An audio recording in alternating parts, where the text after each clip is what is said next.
Hey everyone, I want to talk to you about 3 boundaries that you have got to have in your life if you want your family to thrive and if you want to thrive. The first one is around work. I find this one particularly hard because I'm an entrepreneur. What does that mean? Well, it basically means I make tens of dollars for a ton of work. Entrepreneurs can work from the moment they wake up to the moment they go to bed. I have definitely had seasons where it's a 5 a.m. start all the way till 9 p.m. I mean, that is just the reality sometimes. Even if you work for someone else, it can be like that. And what we need to do in order to bring health to ourselves and to our homes is we need to have some really good boundaries around when I work and when I don't work. And that's hard when the work doesn't stop. But what our kids need is they need us to be present. Not just present in body, but present in mind and in heart, and be able to listen to the things of their day. And I don't know about you, but I find that extremely hard when I'm wound up with all the things I need to do. The phone, being able to put the phone down. What I have found really helpful in seasons where it doesn't have to be so busy is I have put away the phone, the computer, at a certain point in the evening. My work is now done, and that's it. We don't touch it for the rest of the night. I find that boundaries around work is probably the most important boundary that an adult and a parent can do for the sake of their children, because there are so many kids right now suffering because their parents are so busy. The second boundary is around your schedule. And I don't mean your kid's schedule, I mean your schedule. I used to go to bed really late and wake up really late. 10 a.m. sounded like a great start to the day. But I now wake up at 5 a.m. It's horrible, but I do it because by the time my kids have woken up, I have worked out, I've had a good breakfast, I've spent time with God, I've done my daily practice that helps me be ready for whatever they're gonna bring me. I used to react to my day. Now I respond to my day. What we need to do as adults is structure our day so that we're not so frantically running here and there.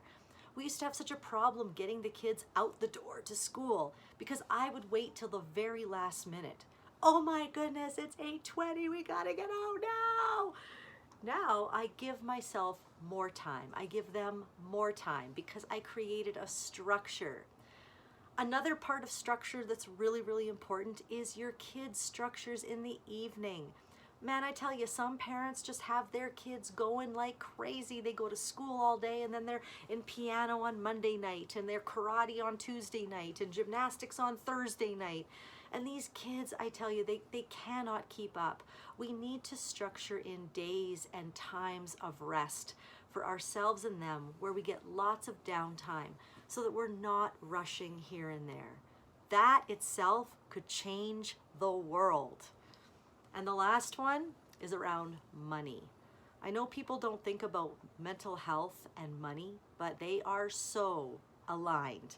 There's nothing more anxious than an adult who worries about money. And who is that? Pretty much all of us. I remember for 15 years, I listened to my husband say, "We have no money." And you gotta understand, I am a glass overflowing type of person, of possibilities and vision. And my husband, well, I don't think he has a glass. And so I got tired of his pessimistic thinking that I finally said, you know what, I'm taking the finances. And I was out to prove him that we had more money than he thought. So I started writing down everything on my phone. If we paid $1 for parking, it went on my phone.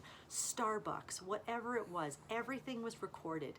I added up everything we spent on groceries, Starbucks, Amazon, Costco at the end of every month and compared it to what came in. And I'm like, oh my goodness, we have no money.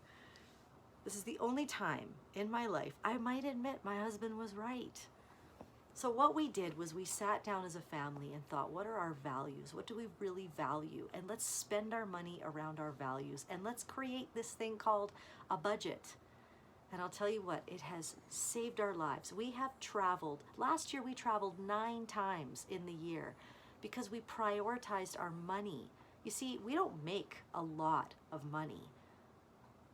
I don't personally know anyone who makes a ton of money, but we've been able to live very rich because we have taken care and put a boundary and a structure around our money.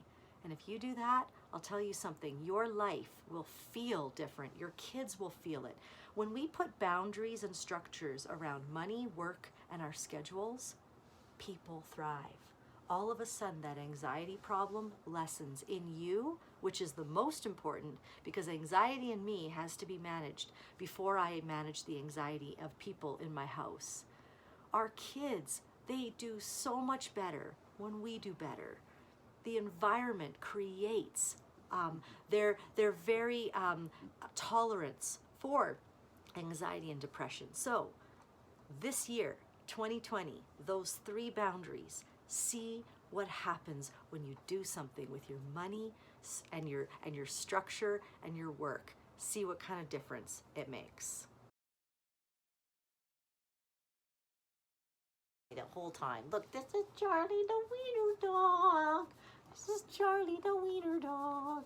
He wants to be on the video.